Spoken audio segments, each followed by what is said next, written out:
वेगाद घोषम पूरकम भृंगनादम भृंगीनादम रेचकम मंदम अमंदम।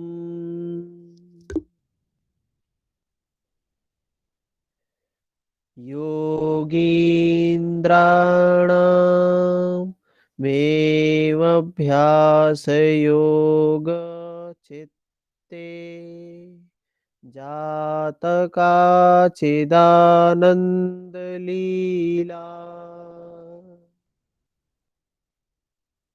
38 number श्लोक में स्वात्माराम जी कह रहे हैं कि वेग से भ्रमर गुंजार के समान आवाज करते हुए पूरक करना चाहिए। पूरक कैसे करने की विधि बताते हैं? भ्रमर के घोष के समान वेग से ध्वनि निकालते हुए पूरक करके। अभी हम लोग भ्रामरी प्राणायाम जो बाबा जी बताते हैं, कैसे बताते हैं? जोर से श्वास को भरना है और पूरा नासिका को, कान को और आंखों को सन्मुखी मुद्रा को धारण करके जोर से उद्घोष करना है, ब्रह्म भंवरे के समान। लेकिन यहाँ की विधि देखे भ्रामरी प्राणायाम की क्या बोल रहे हैं स्वात्माराम जी।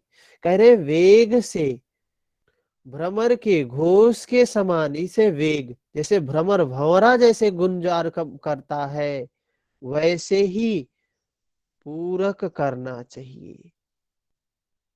फिर धीरे धीरे रेचक करना चाहिए। रेचक कैसे? भ्रमरी के गुंजन के समान आवाज करते हुए धीरे धीरे रेचक करना चाहिए। इस प्रकार अभ्यास करने से उत्तम साधकों के चित्त में एक अपूर्व आनंद लीला की उत्पत्ति होती है।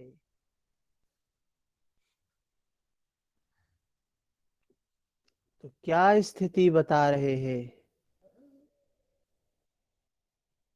स्वात्माराम जी? भ्रमर के समान पूरक करना, भ्रमरी के समान रेचक करना, भ्रमर के समान आवाज करते हुए पूरक करना है, भ्रमरी के समान आवाज को निकालते हुए रेचक करने की बात की गई है।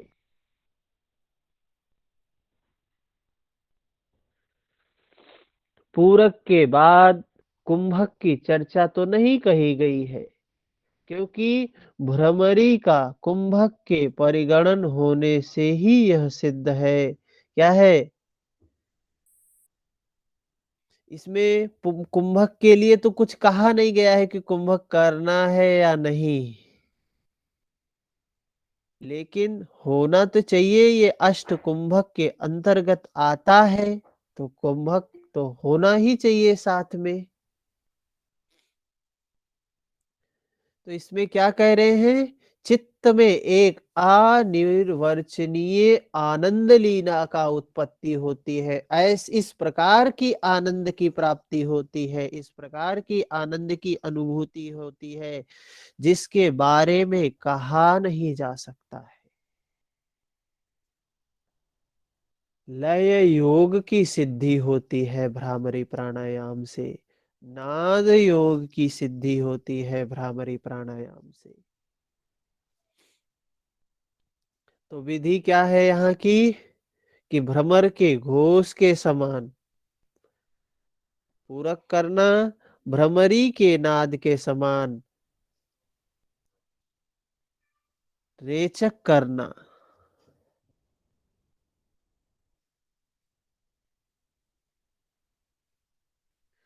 ठीक है। इसके बाद अगला प्राणायाम आता है मूर्छा प्राणायाम। नेक्स्ट प्राणायाम है मूर्छा। सर एक बात मुझे कहनी है। हाँ हाँ बताइए। जब वेग से श्वास लेंगे, नाक से ही तो श्वास लेंगे, हाँ तो उसमें भ्रमर गुंजार के साथ सांस लेना थोड़ा सा कठिन मुझे लगता है। हाँ, तो क्या है, अभी यहाँ तो यही बात स्पष्ट इस श्लोक में कही जा रही है। अब वो निकालने में कैसे तो करना आसान, है। लेकिन हाँ लेने में भ्रमर गुंजार आसान नहीं दिख रहा। हाँ हाँ, कि आवाज के साथ में श्वास कैसे लेंगे। अरुण जी कुछ कहना चाह रहे हैं। जी हाँ, क्योंकि हम लोग जब कोई स्वर निकालते हैं, आवाज़ निकालते हैं, तो हम लोग प्रश्वास करते हुए ही लेते हैं। हाँ हाँ हाँ श्वास लेते समय नॉर्मली आवाज़ नहीं निकालते हैं, क्योंकि उसके लिए कोई स्पेशल मतलब प्रयास करना पड़ेगा। हाँ हाँ हाँ। सर लेकिन ये हो ऐसा तो जाता है, थोड़े दिन की होता है। प्रैक्टिस के बाद हो जाता है। हाँ हाँ, प्रैक्टिस के बाद होता है। और आवाज पहले आपकी वैसे आएगी जैसे आप उज्जयी प्राणायाम में करते हैं ना, हाँ हाँ हाँ। जब गले सिकुड़ते हुए सांस अंदर लेते हैं तो जैसे वैसे आवाज आती है, जब सांस अंदर भरेंगे तो वैसी आवाज निकलेगी। सही बात है, बिल्कुल सही है।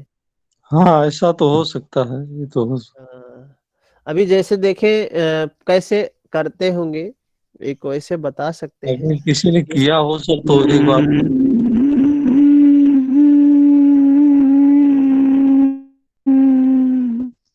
कुछ इस तरीके की ध्वनि होती होगी जब हम श्वास लेते होंगे नाक से, पूरक करते होंगे।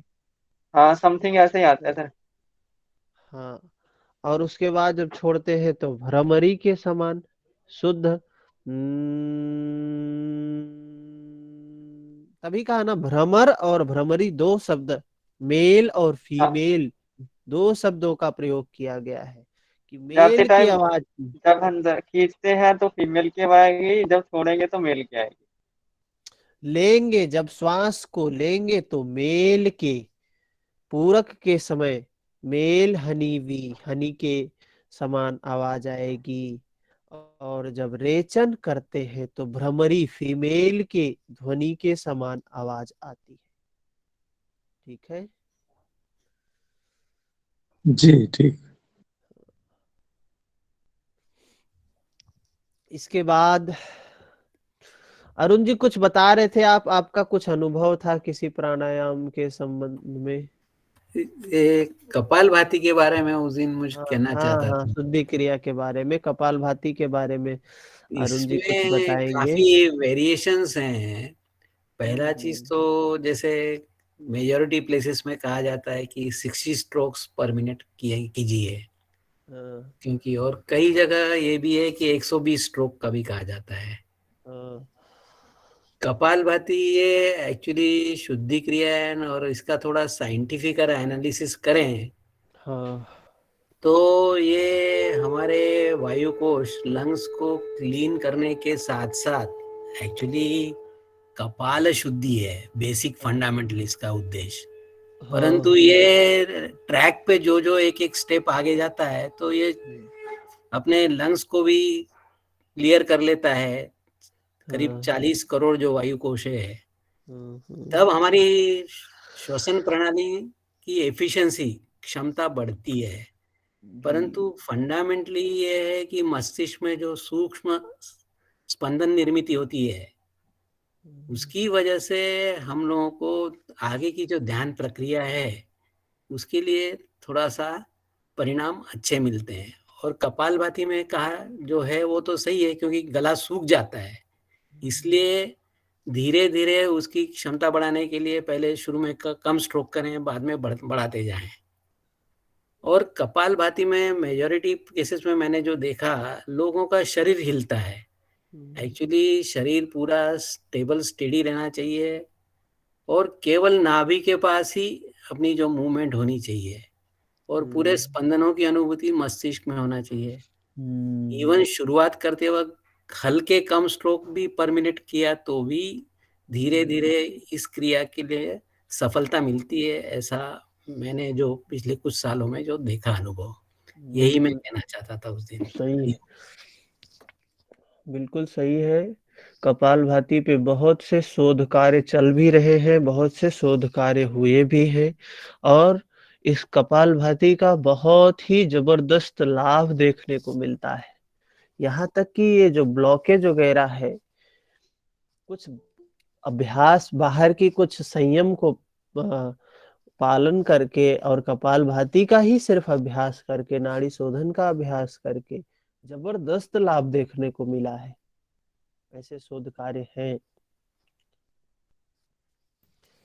एक्सक्यूज मी सर, जी मैं कुछ पूछ सकती हूँ अगर कोई ऑब्जेक्शन ना हो तो? हाँ बताए। सर एक्चुअल में मेरे को रिस्ट ट्यूमर है हम्म, और मेरे 6 ऑपरेट हो गए हैं। मेरी रिस्ट की जो हड्डियां हैं वो सारी गल चुकी है और अभी सारा पार्ट निकाल के और प्लेटें डाली हुई है। तो सर उसके लिए मैं क्या करूं ऐसा जो मेरी ये आगे प्रॉब्लम ना बढ़े? ये एक्चुअल में 3 ऑपरेट के बाद 3 मंथ तक सही रहता है, उसके बाद फिर गलनी शुरू हो जाती है। ऐसे करके मैंने 6 बार ऑपरेशन करवा लिए हैं और इसका और कोई ट्रीटमेंट नहीं है। तो आप सभी में से किसी को लगता है इनका कुछ समाधान है?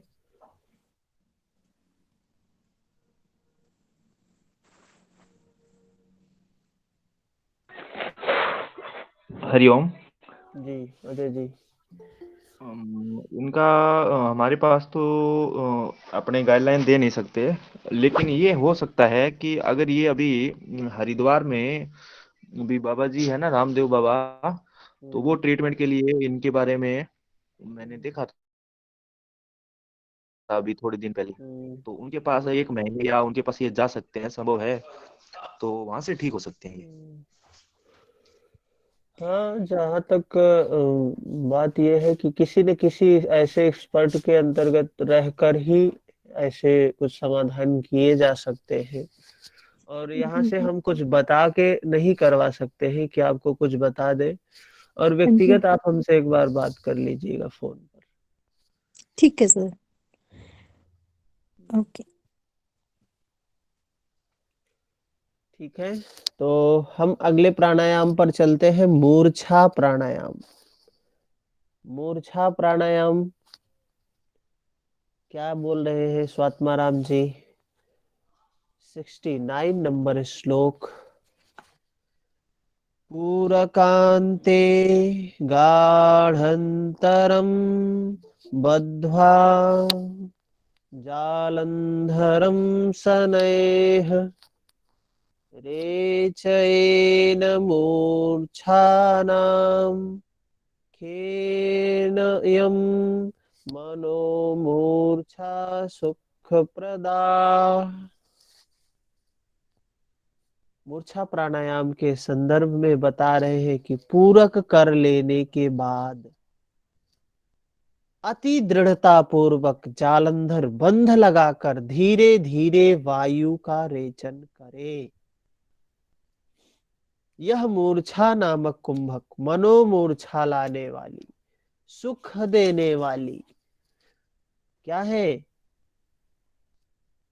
सुख देने वाली, मूर्छा लाने वाली। मतलब क्या कहना चाह रहे हैं यहाँ पर?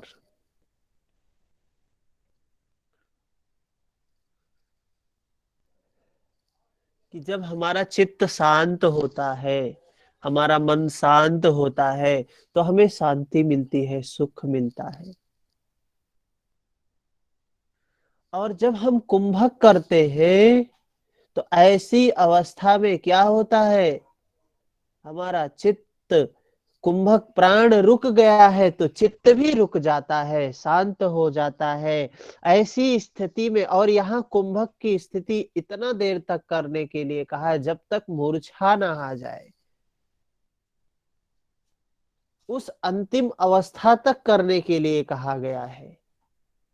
तो इसमें क्या होता है? जब हमारा प्राण रुक जाता है, स्थिर हो जाता है, तो यह चित्त भी शांत हो जाता है, स्थिर हो जाता है। जब चित्त शांत हो गया तो स्थिर हो गया तो सुख ही सुख है, आनंद ही आनंद है। इसीलिए कह रहे हैं सुख देने वाला है।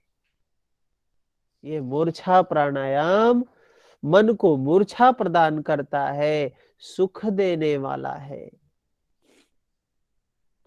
इसको कमजोर व्यक्तियों को नहीं करना चाहिए, हाई बीपी वालों को नहीं करना चाहिए, जिसको मिर्गी की समस्या है, हार्ट से संबंधित समस्या है, उनको इस प्रकार कुंभक का अभ्यास नहीं करना चाहिए। हाई बीपी वालों को तो सर कुंभक वाला जो जिसमें रोकना है श्वास अंदर में, वैसा कोई प्राणायाम करनी नहीं चाहिए। वही कुंभक का अभ्यास, ऐसे कुंभक का अभ्यास या कुंभक का अभ्यास हाई बीपी वालों को नहीं करना चाहिए। तो यहाँ पे एक चीज बात बताई जा रही है कि इसके लिए जालंधर, ठीक है सर।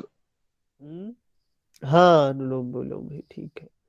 तो यहाँ एक बात और बोली जा रही है कि रेचन करना है कैसे, पूरक करने के बाद जालंधर बंध लगाकर धीरे धीरे रेचन करना है। यहाँ जो रेचन की बात कह रहे हैं, धीरे धीरे कह रहे हैं, और जालंधर बंध को लगाकर रेचन करने की बात कह रहे हैं। एक ये महत्वपूर्ण बात है यहाँ पर कि जालंधर बंध लगा हुआ है और उसके बाद धीरे धीरे श्वास को छोड़ रहे हैं। यह सर जालंधर मूर्छ बंद में रेचक नहीं लगेगा ना? जालंधर बंद मतलब कुंभक रखेंगे थोड़ी देर, जब तक अपन रख सकते, कंट्रोल कर सकते हैं, और जब श्वास भरने की इच्छा होगी, मतलब जैसे जब ऐसे लगेगा, बेचैनी सी लगने लगेगी, तब जालंधर बंद छोड़ के धीरे से रेचक करना है, मतलब पूरक करना है। हाँ, लेकिन इस श्लोक में तो यही लिखा गया है। अगर हम टेक्स्ट की बात देखें तो यहाँ क्या कह रहे हैं, जालंधर बंध लगाकर धीरे धीरे, बद्ध्वा जालंधरम शनैः। तो ये इसके साथ में रेचन कर रहे हैं, और धीरे धीरे रेचन, पूर्ण नियंत्रण के साथ में रेचन जब कर रहे हैं, ये मनोमूर्छा है, मन को मूर्छित करने वाला है, सुख प्रदा, सुख को देने वाली है ये प्राणायाम। ठीक है। तो जो भी 8 कुंभक बताए गए हैं हठ प्रदीपिका में, सभी कुंभकों में टेक्निक अलग अलग है।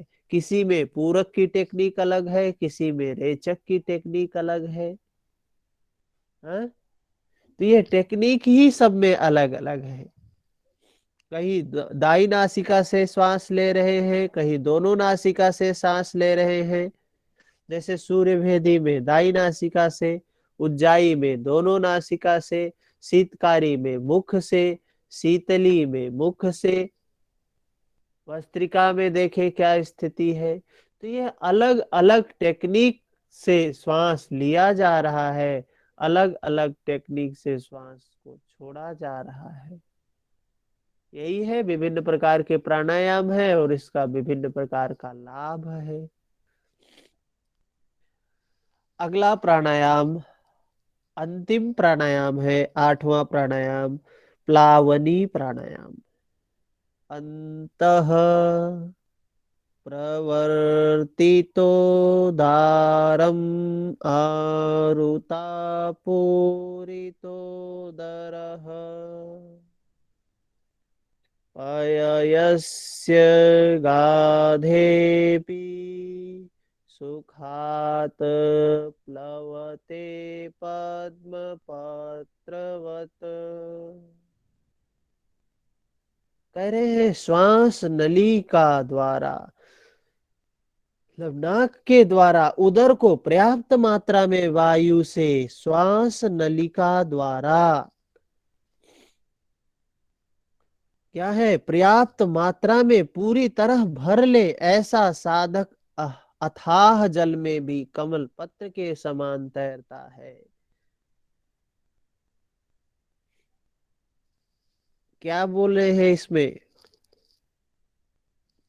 इसमें बात, जैसे ट्यूब होता है, जब हम ट्यूब में हवा भर देते हैं तो हम उस ट्यूब के सहारे तैर सकते हैं, होता है ना, देखा होगा प्रैक्टिकल। और नदी में, स्विमिंग पूल में बच्चों को तैरने के लिए उसका उपयोग किया जाता है। तो यही बात इसमें कह रहे हैं कि हम श्वास को भरकर अपने शरीर में धारण कर ले, ऐसी स्थिति में शरीर बिल्कुल पानी के ऊपर स्थिर रहेगा, बिना हलचल के पद्म पत्र के समान तैरता है, ऐसी बात कह रहे हैं। ठीक है। उसके बाद 71 नंबर श्लोक में क्या बोल रहे हैं? प्राणायाम स्निधा प्रोक्तो रेच पूरक कुंभकैः सहिता केवल स्थिति कुंभको द्विविधो मतः। स्वात्मा राम जी कह रहे हैं रेचक, पूरक, कुंभक ये प्राणायाम के 3 अंग हैं। तो महर्षि पतंजलि भी तो यही बता रहे हैं, बाह्य अभ्यंतर स्तंभ वृत्ति। ये वृत्ति 3 वृत्ति है महर्षि पतंजलि के अनुसार भी, और यह भी बोल रहे हैं पूरक रेचक कुंभक ये प्राणायाम के 3 अंग हैं। कुंभक 2 प्रकार का होता है, एक सहित कुंभक, एक केवल कुंभक। और इस सहित कुंभक का अभ्यास हमको कब तक करना है? जब तक केवल कुंभक की अवस्था ना आ जाए। तो महर्षि पतंजलि भी तो बोले हैं इस बात को, बाह्य अभ्यंतर विषयाक्षेपी चतुर्थः। वो भी बाह्य अभ्यंतर विषयाक्षेपी चतुर्था, जो चतुर्थ प्राणायाम की बात कर रहे हैं। पहले तो बताया एक पूरक है, एक कुंभक है, एक रेचक है, चतुर्थ है केवल की अवस्था, जो न बाहर है न भीतर है, पता नहीं वो चौथी अवस्था है जो, उसकी बात कह रहे हैं। और यहाँ यह भी बता रहे हैं, स्वात्मा राम जी भी कह रहे हैं केवल। तो इन्होंने क्या बताया? प्राणायाम 2 प्रकार का है, एक सहित प्राणायाम, एक केवल। सहित कुंभक, केवल कुंभक, इसमें कंफ्यूजन नहीं होना चाहिए। सहित कुंभक क्या है? जो कुंभक हम करते हैं अपने प्रयत्न के साथ में, एफर्ट लगाकर जो हम कुंभक करते हैं उसको कहा सहित कुंभक। और वही कुंभक जब होने लगे, कुंभक करने की जरूरत ना हो, कुंभक होने लगे, उस अवस्था को कह रहे हैं केवल कुंभक। ठीक है। और जब तक वो कुंभक सहज ना हो जाए तब तक हमको कुंभक के अभ्यास को करना चाहिए। स्वात्मा राम जी यह बात कह रहे हैं। इस कुंभक का अभ्यास हमको कब तक करना है? जब तक वह अवस्था ना प्राप्त हो जाए, सहज अवस्था ना प्राप्त हो जाए, तब तक हमको इसका अभ्यास करना चाहिए। किसी का कोई प्रश्न है इस पर?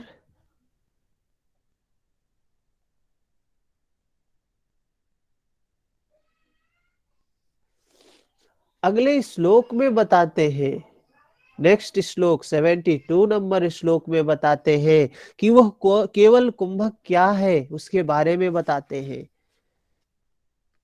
यावत् केवल सिद्धि स्यात् सहितं तावद्भ्यसेत रेचकं पूरकं मुक्त्वा सुखं यद्वायुधारणम्। कह रहे हैं पूरक रेचक के बिना अपने आप जो वायु का धारण होता है, इस प्रकार के प्राणायाम को कुंभक कहा जाता है, केवल कुंभक कहा जाता है।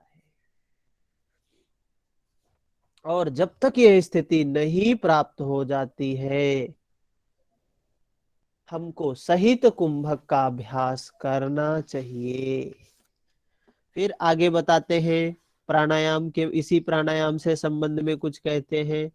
प्राणायामो अयमित्युक्तः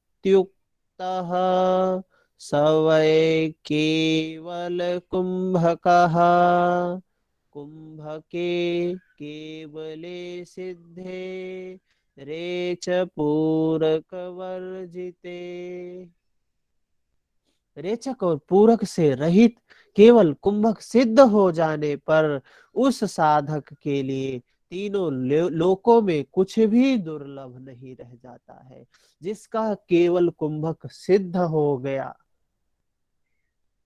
जो प्राण को धारण करने में सहज हो गया, ये कुंभक करने की जरूरत नहीं है। केवल कुंभक की स्थिति जिसको प्राप्त हो गई, तो कुंभक में श्रेष्ठ कुंभक कौन है? केवल कुंभक। आसन में श्रेष्ठ आसन है कौन सा? आसन श्रेष्ठ आसन बोला गया है? सिद्धासन। सिद्धासन। आसन में सिद्धासन और कुंभक में केवल कुंभक। ठीक है, तो केवल कुंभक जब तक सिद्ध नहीं हो जाता है तब तक हमें सहित कुंभक का अभ्यास करना चाहिए। और जब केवल कुंभक सिद्ध हो गया तो सहित कुंभक की आवश्यकता नहीं रह जाती है। सिद्धासन सिद्ध हो गया तो किसी आसन की आवश्यकता नहीं रह जाती है। ठीक है, जिसका केवल कुंभक सिद्ध हो गया, 73 नंबर श्लोक में बोल रहे हैं, जिसका केवल कुंभक सिद्ध हो गया उसके लिए इस लोक में, तीनों लोकों में कुछ भी दुर्लभ नहीं है। फिर 74 नंबर श्लोक क्या बोल रहे हैं? 74। ये तीन लोक का क्या मतलब होगा सर योग में? हाँ, योग में तीन लोक का क्या मतलब होगा? तीन लोक का मतलब जो कुछ भी हो, लेकिन इस शरीर से ही संबंधित है। इस शरीर में ही सारे लोक है। ये जो अपना शरीर है ना, इस शरीर में ही सारे लोक है। अब बाहर बाह्य जगत में लोक की बात होती है, स्वर्ग है तो नरक है तो ये है तो वो है, ब्रह्मलोक है तो ये लोक है।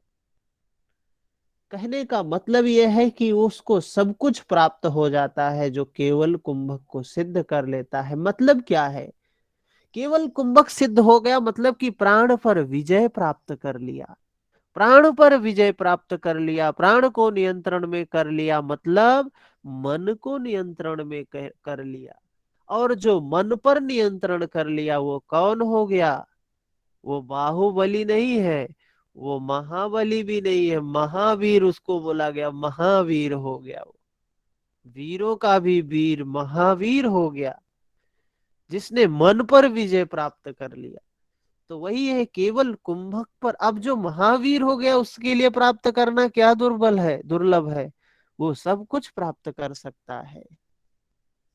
और सब कुछ क्या प्राप्त करेगा? उसकी तो कोई इच्छा ही नहीं है। जिसकी कोई इच्छा ही नहीं है, जिसकी सारी इच्छाएं ही समाप्त हो गई है, जिसको कुछ प्राप्त ही नहीं करना है, तो अब कि उसके लिए क्या दुर्लभ रह गया है? हैं? कितना सर विरोधाभास है इन सब चीजों में, अध्यात्म में। है। एक इच्छा कबीरदास होती जी है। कहते हैं ना, चलती को गाड़ी कहे, हैं? कैसे करके बोलते हैं? तो ये अध्यात्म की बात और भौतिक जगत की बात उल्टी है। उधर कुछ है तो इधर कुछ है। वहां सब कुछ चाहिए ही, यहाँ कुछ ना चाहिए, ऐसी अवस्था प्राप्त होती है। केवल कुंभक का मतलब अब ऐसी स्थिति आ गई, अब केवल कैवल्य की स्थिति है, केवल स्थिति है। कुछ नहीं चाहिए, कोई तृष्णा नहीं है, कोई राग नहीं है, कोई आसक्ति नहीं है, तो मुक्त ही तो है। ये दुख कब है? तृष्णा है तो दुख है, आसक्ति है तो दुख है। अब तृष्णा नहीं है तो दुख कहाँ, आसक्ति नहीं है तो दुख कहाँ? बंधन कहाँ। ठीक है। भैया जी इसकी सिद्धि से हमें राजयोग की प्राप्ति भी हो सकती है अगर हमारा ये कुंभक केवल्य कुंभक सिद्ध होता है तो। जो तीनों लोगों की हाँ बात की गई है, देवलोक, हाँ पाताललोक और भूलोक की बात की गई है, तो हाँ। ये तीनों की सिद्धि से ये भी हो सकता है तो प्राप्त ना। वही बात कह रहे हैं, अभी देखिए आगे वही बात बोल रहे हैं कि ये अब ऐसी अवस्था आ गई कि अब कुछ नहीं चाहिए साधक को। अब उसके लिए कुछ दुर्लभ नहीं है, जिसको कुछ चाहिए ही नहीं उसके लिए क्या दुर्लभ हो सकता है। अब उसके लिए भौतिक जगत में कुछ प्राप्त करने योग्य अप्राप्त है ही नहीं। आगे बोलते हैं, न तस्य दुर्लभम किंचित त्रिषु लोकेषु विद्यते सक्तः केवल कुंभेन एष्टे यथेष्टम वायुधारणात्। केवल कुंभक से साधक इच्छा अनुसार वायु धारण करने में सक्षम होकर राजयोग पद भी प्राप्त करता है, इसमें कोई संदेह नहीं। आगे देखिए वही बात बोल रहे हैं कि राजयोग पद भी प्राप्त हो जाता है, इसमें कोई संशय संदेह है ही नहीं। क्या है राजयोग। राजयोग वो केवल की अवस्था है, राजयोग कैवल्य की अवस्था है, राजयोग केवल कुंभक की अवस्था है, राजयोग शून्य अवस्था है, राजयोग मनोन्मनी अवस्था है, राजयोग।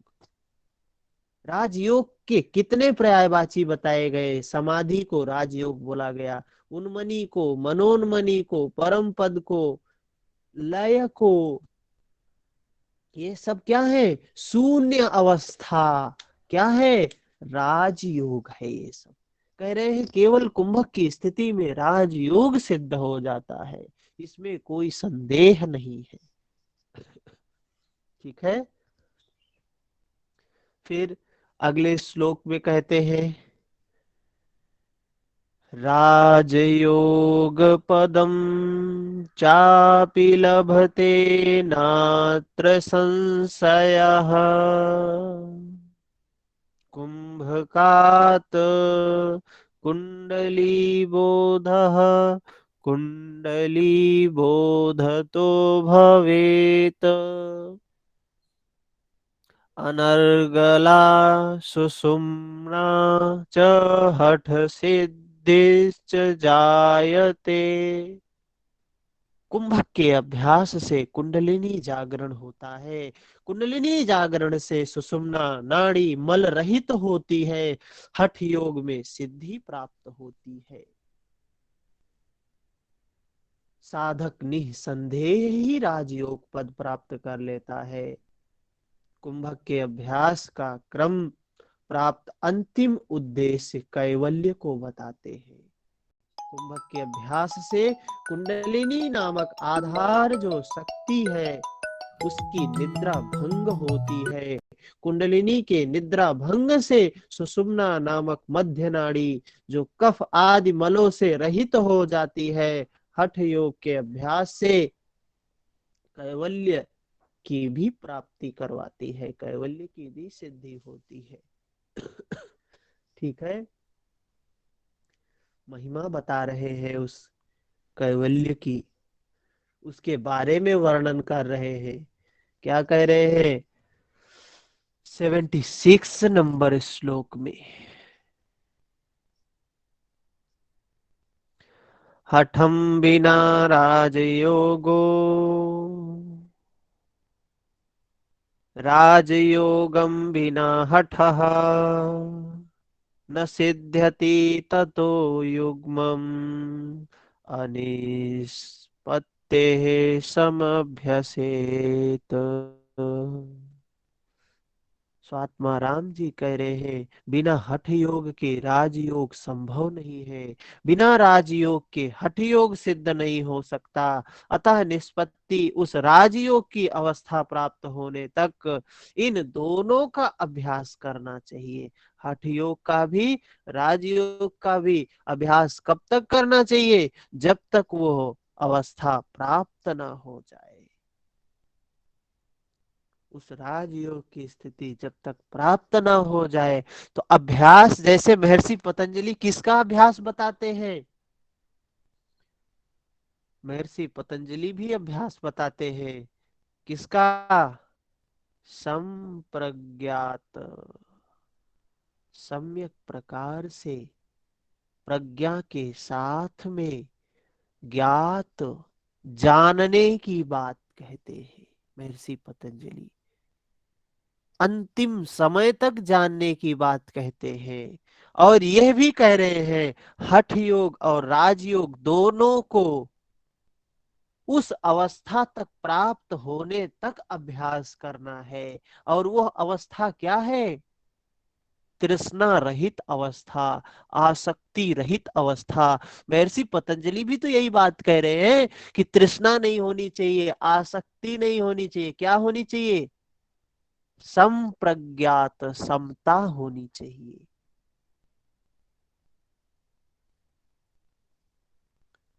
राजयोग की अवस्था है, समता होनी चाहिए। और यहां भी राजयोग मतलब विचार शून्य अवस्था, तृष्णा शून्य अवस्था, आसक्ति शून्य अवस्था राजयोग की अवस्था है। इसका अभ्यास करने के लिए स्वात्मा राम जी बोल रहे हैं।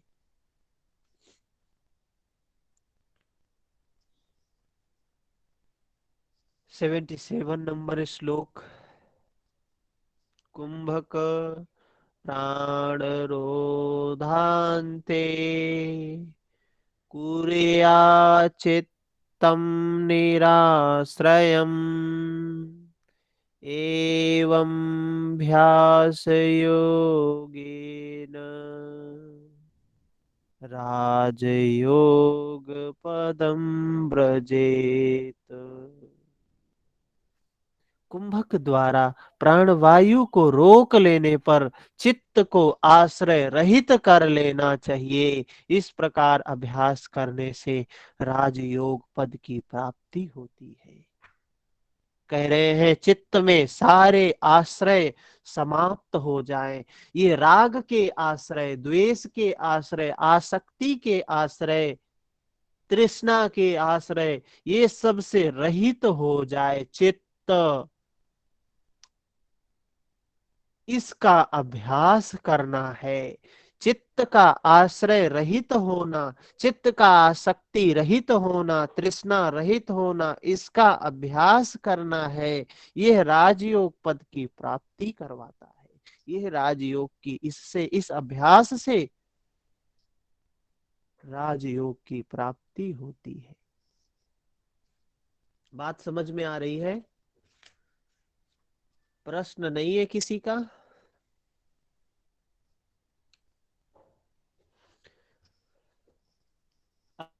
अगला श्लोक 78 नंबर श्लोक। वपुः कृस्वत्वं वदने प्रसन्नता नादस्फुटत्वं नयने सुनिर्मले आरोग्यता बिन्दुजयो अग्रिदीपनं नाडी विशुद्धिर्हठ सिद्धिलक्षणम्। अब हठ योग की सिद्धि के लक्षण बता रहे हैं स्वात्मा राम जी कि शरीर में हल्कापन होना, मुख पर प्रसन्नता होना, स्वर में संवष्ठव, नयनों में तेजस्विता, रोग का अभाव, बिंदु पर नियंत्रण, जठराग्नि की प्रदीप्ति तथा नाड़ियों की विशुद्धता से ये हठ सिद्धि के लक्षण हैं। हठ सिद्धि के लक्षणों के विषय में कहते हैं कि शरीर क्या हो जाता है? दुबला पतला हो जाता है, मोटापा प्रहित्य हो जाता है, हल्का हो जाता है, मुख पर प्रसन्नता होती है, नाद ध्वनि का प्रकट होना, नयन का निर्मल हो जाना, आरोग्यता आ जाना, धातु क्षय नहीं होना, जठराग्नि की वृद्धि होना, नाड़ियों के मल का विशेष रूप से दूर होना, ये सब हठ योग हठाभ्यास सिद्धि के लक्षण बताया है। इस प्रकार स्वात्माराम जी द्वितीय उपदेश कुंभक यहाँ पर समाप्त करते हैं। किसी का प्रश्न है किसी प्रकार का तो बताएं। हम लोग हठ प्रदीपिका को आधा 4 अध्याय बताया गया है, 4 उपदेश है, 2 उपदेश हमने समाप्त कर लिया।